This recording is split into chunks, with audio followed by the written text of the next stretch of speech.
Bienvenidos a los Expedientes del Pulpo, mi nombre es Fabios86 y hoy vamos a estar reaccionando al episodio número 4 de Chespirito sin querer queriendo, la bioserie de Chespirito. Episodio que ya vi y realmente lo único que me produjo fue una especie de confusión entre contar una historia linda y un buen relato de un cuento y la realidad. Y creo que cada vez se está alejando un poco más de la realidad y está sucediendo en muchos fans y muchas personas que miran la serie que toman a rajatabla lo que sucede en la serie. Y son hechos que realmente fueron ficcionados. Y ahora vamos a ver precisamente un poco del repaso del capítulo y vamos a ir cotejando con entrevistas y con parte del libro varios hechos puntuales sobre la creación del Chavo del Ocho que no se dieron de esa manera. Así que vamos a ver el capítulo, repasamos las entrevistas y me decís qué te parece este cuarto capítulo de Chespirito sin querer queriendo. Es que no me tienen paciencia, episodio 4 de Chespirito, vamos a estar repasándolo y viendo qué pasa. Acá ni bien vemos ya de entrada la mamá de Roberto Gómez Bolaños, Elsa vestida de luto, ¿sí? Y llevando al pequeño Roberto con sus hermanos, que es Roberto que se vaya a vivir con sus tíos un tiempo. Y antes de irse tiene su gorrita en la mano, la gorrita que le dieron en ese capítulo del circo, en el primer capítulo. Y él muy apenado se va. Esto es cierto, él vivió un tiempo con sus tíos, como lo dice en el libro. Alguna enfermedad, no sé cuál, me hizo pasar un año sin ir a la escuela. Al recuperarme fui a vivir a Guadalajara con mi tía Emilia, hermana de mi mamá, y su esposo Oscar Brun. Ahí ingresé al primer año de primaria en el Colegio Cervantes de los Hermanos Maristas y el primer día de clases tuve mi primer encuentro de trompadas. Esto es lo que cuenta en el libro, no profundiza demasiado esa estadía, pero acá en el capítulo sí se profundiza, como que esa estadía básicamente lo que hizo fue darle inspiración a lo que sería después el Chavo del Ocho. Pero, insisto, todos los que están mirando este video, la gran mayoría de cosas que se cuentan son parte de un relato fantástico, ¿sí? Tomémoslo como un cuento. No pasó así, o la mayoría de cosas no pasaron así en la vida real. Y después nos vamos a lo que dice en 1971. Ya arrancamos con errores, porque esta charla que se da entre Rubén Aguirre y Chespirito se dio en 1972 en realidad, ¿sí? Que es la salida de él momentánea del elenco para ir a la competencia, a estar en el programa Kipi, Cosas y Circo, como vemos acá en esta imagen. Que si bien es cierto la partida de Rubén Aguirre, no fue en ese año. Entonces acá tenemos ese error de años que hacen básicamente que la creación del Chavo la ubiquen en 1971, siendo que no fue así, como dice Chespirito en esta entrevista. Y el Chavo empieza en el 72, como en marzo, hace un año, 3 meses después del Chapulín. Luego vemos que habla con los productores para ver cómo pueden reemplazar el cuadro de los chifladitos, ¿sí? Pero estas charlas obviamente también están agregadas porque Chespirito gozaba de libertad creativa para armar sus personajes como quisiera y su programa como quisiera.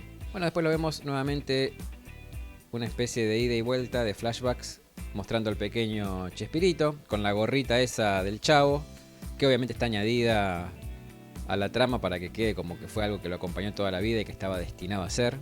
Y en un momento Chespirito le dice a sus hijos para ir a una plaza.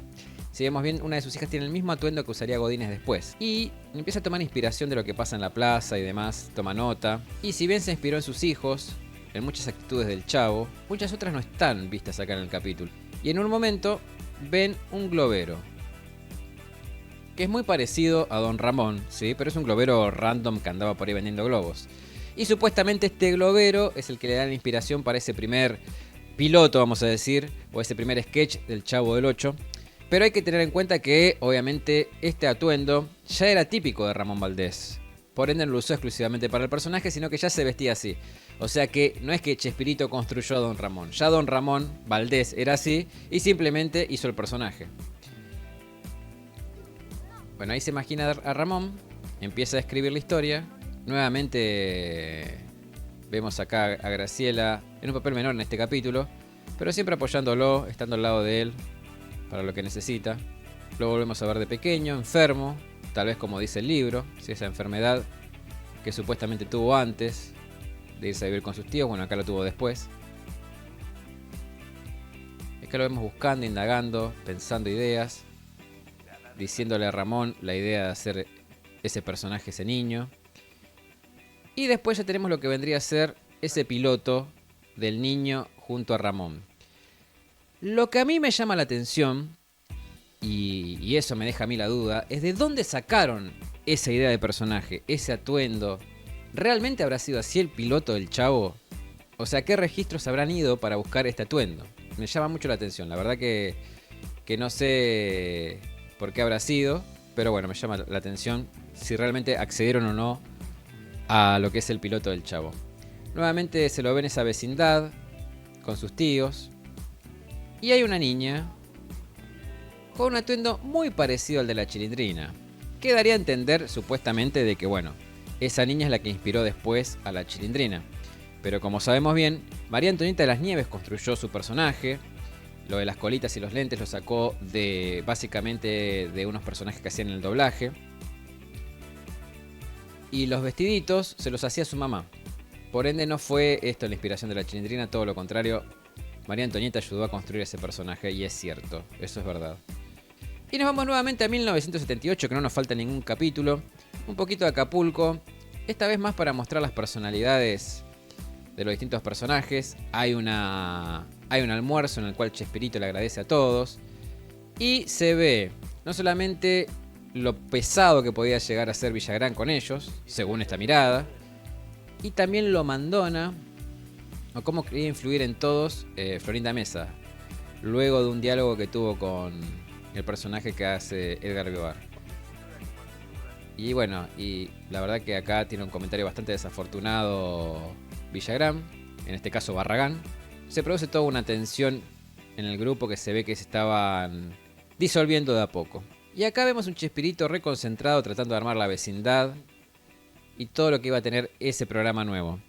Y acá es donde empieza mi problema con el capítulo, que lejos de lo que me pasó con el Chapulín, que me encantó, acá empiezo a tener problemas muy grandes, porque básicamente, como vamos a ver en esta entrevista que voy a mostrar ahora, la vecindad surgió casi de casualidad, como una necesidad. No fue planificado, no fue algo que estuvo estudiado como fue el Chapulín.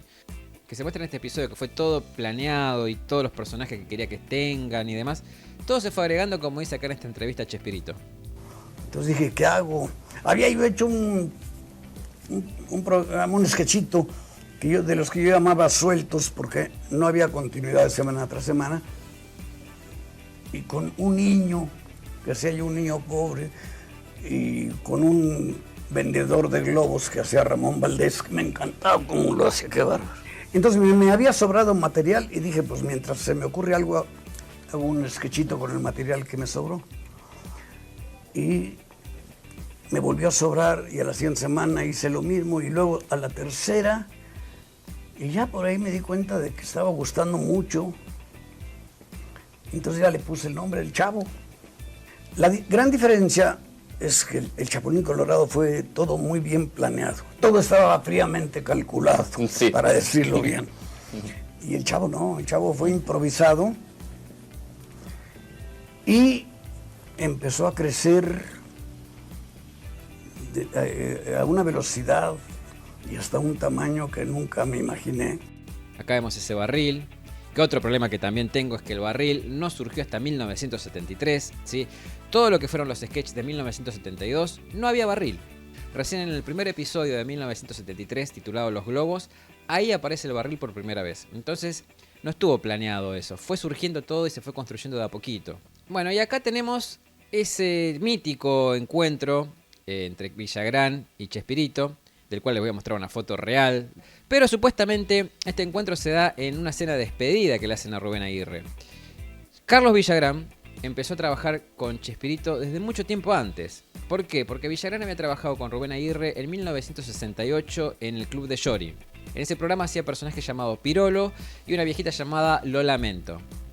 Acá los rebautizaron como Virolo y la viejita Queta Que.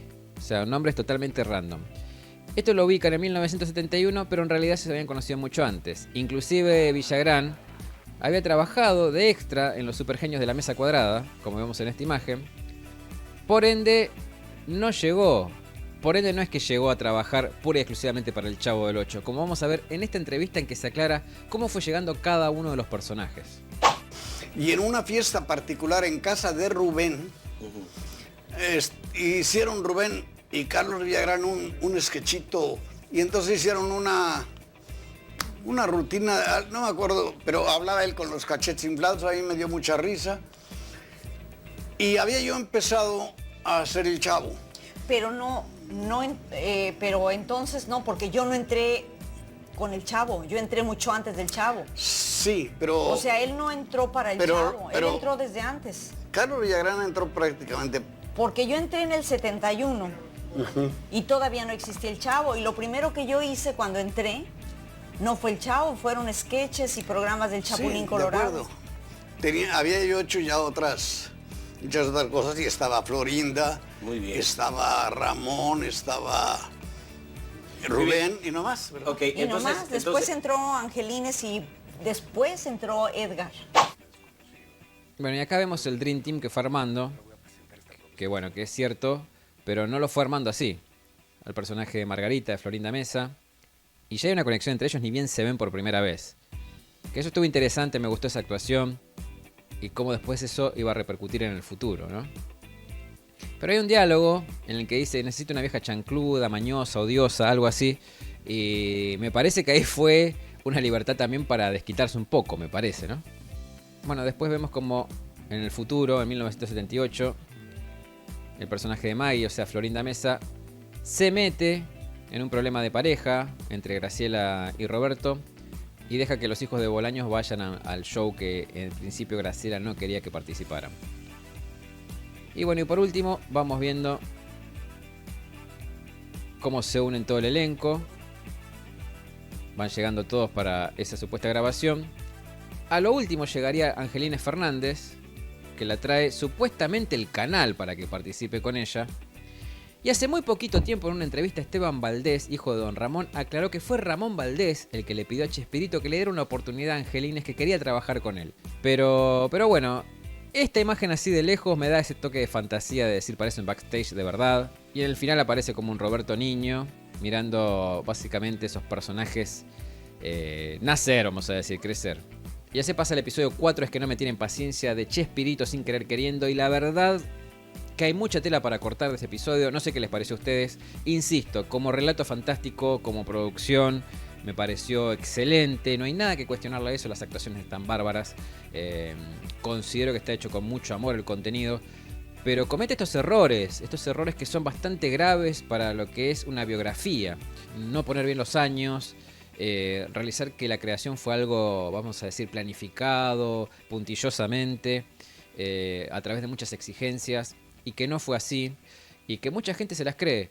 Y ahí hay un problema, porque no hay manera de corroborar esas situaciones si uno no se mete en el tema y empieza a investigar. Y toma por cierto ciertas cosas que no fueron del todo así. Así que este programa, este capítulo de esta vez, me resultó un poco polémico en ese sentido.